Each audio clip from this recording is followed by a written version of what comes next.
दोस्तों नमस्कार।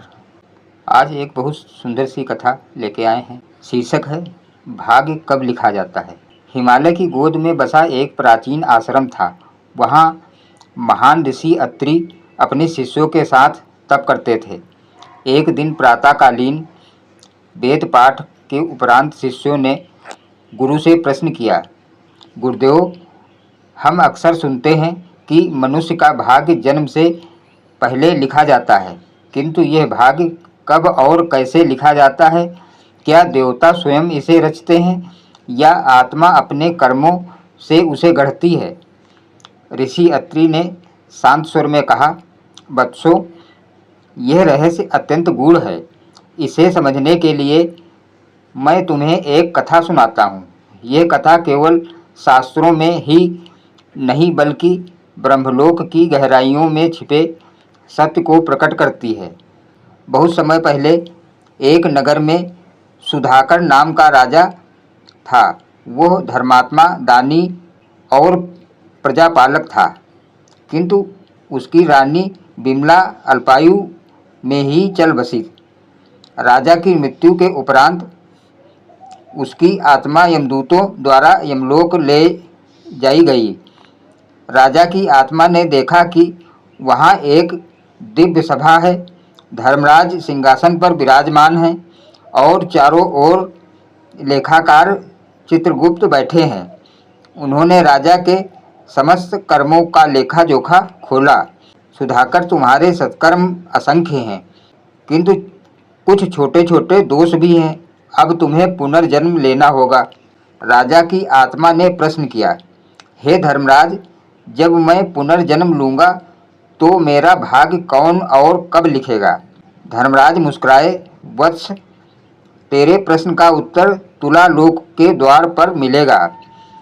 वहाँ विदिशा नदी के तट पर ब्रह्मदेव के गण तेरे अगले जीवन का लेख लिखेंगे।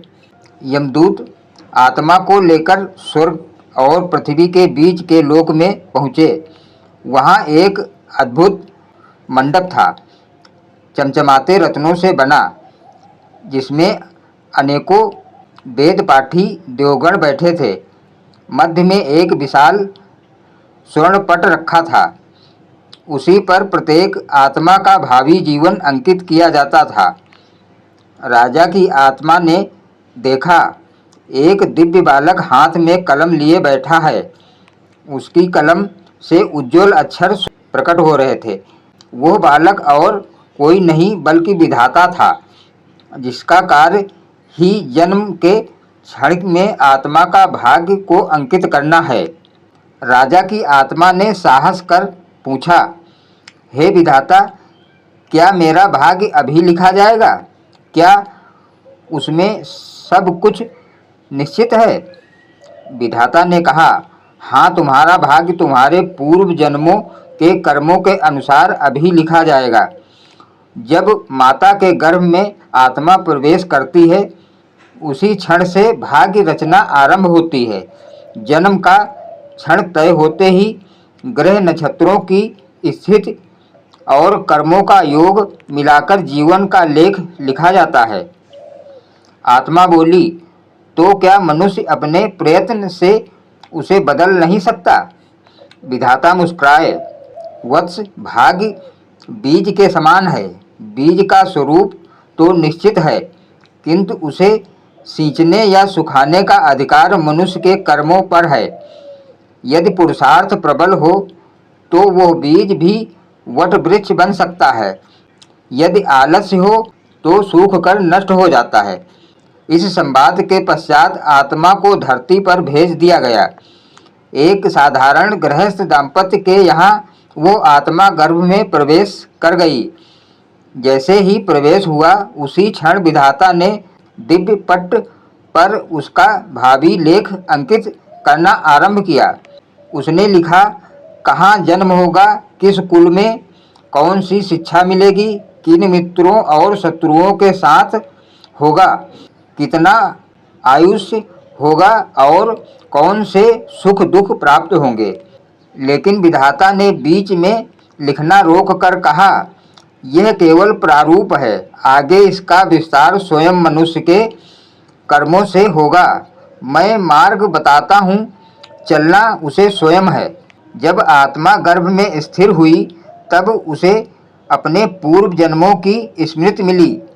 उसने अनुभव किया कि किस प्रकार उसके किए गए छोटे छोटे पाप भी अब नए जीवन की कठिनाइयों में परिणित होंगे। उसने गर्भ में ही संकल्प किया कि इस जन्म में वो अधिक से अधिक सत्कर्म करेगा ताकि अगला लेख उज्जवल बने। समय आया और शिशु का जन्म हुआ। ग्रह नक्षत्रों के योग से उसका नाम आनंद रखा गया। जैसे जैसे वह बड़ा हुआ उसका जीवन विधाता के लेख के अनुसार आगे बढ़ने लगा। कभी वो कठिनाइयों में पड़ता तो याद करता कि यह उसके पूर्व जन्म का फल है, किंतु साथ ही उसे अपने पुरुषार्थ का स्मरण होता। वो शिक्षा में परिश्रमी रहा, प्राणियों पर दया की और समाज की सेवा की। धीरे धीरे उसने देखा कि कई कठिनाइयां स्वतः दूर हो रही हैं, मानो उसका पुरुषार्थ भाग्य को नया रूप दे रहा हो। कई वर्ष बीत गए। आनंद वृद्धावस्था में पहुंचा। जब मृत्यु का समय आया, आत्मा फिर यमलोक ले जाई गई। वहां धर्मराज ने उसके कर्मों का लेख देखा और प्रसन्न होकर कहा, वत्स, तूने सिद्ध कर दिया कि भाग्य केवल आरंभिक रेखा है, अंतिम चित्र पुरुषार्थ ही बनाता है।